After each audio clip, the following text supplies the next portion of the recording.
జాతీయ కుటుంబ ప్రయోజన పథకం దరఖాస్తుల ప్రక్రియను వేగవంతం చేయాలని జిల్లా కలెక్టర్ ఇలా త్రిపాఠి ఆదేశించారు.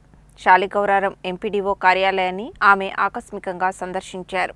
గురువారం జిల్లా కలెక్టర్ ఇలా త్రిపాఠి శాలిగౌరారం ఎంపీడీఓ కార్యాలయాన్ని ఆకస్మికంగా సందర్శించి జాతీయ కుటుంబ ప్రయోజనం కింద వచ్చిన దరఖాస్తుల వివరాలను ఎంపీడీఓ జ్యోతిలక్ష్మి, తహసీల్దారు జమీరుద్దీన్లను అడిగి తెలుసుకున్నారు. కాగా ఏప్రిల్ 1, 2017 నుండి మండలంలో 176 మరణాలు సంభవించగా జాతీయ కుటుంబ ప్రయోజన పథకం కింద 73 దరఖాస్తులు వచ్చాయని, వాటిలో 23 దరఖాస్తులను పూర్తిస్థాయిలో పరిశీలించడం జరిగిందని తహసీల్దార్ జిల్లా కలెక్టర్కు వివరించారు. జాతీయ కుటుంబ ప్రయోజన పథకం కింద లబ్ధిదారులకు మేలు చేకూర్చేందుకు గాను దరఖాస్తుల స్వీకరణ, పరిశీలన ప్రక్రియలను వేగవంతం చేసి శనివారంలోగా ఆర్డీఓ ద్వారా ఆన్లైన్లో పంపించాలని జిల్లా కలెక్టర్ ఆదేశించారు. రాష్ట్ర ఎన్నికల కమిషన్ ఆదేశాల మేరకు గ్రామ పంచాయతీల తుది ఓటర్ జాబితా ప్రచురణకు తీసుకుంటున్న చర్యలపై వివరాలను ఎంపీడీఓ జ్యోతిలక్ష్మి ద్వారా అడిగి తెలుసుకున్నారు. అనంతరం జిల్లా కలెక్టర్ శాలిగౌరారం నుండి ఉట్కూరు వెళ్లే రహదారిలో లో లెవెల్ కాజ్వేపై నీరు ప్రవహిస్తుండగా పరిశీలించారు. అలాగే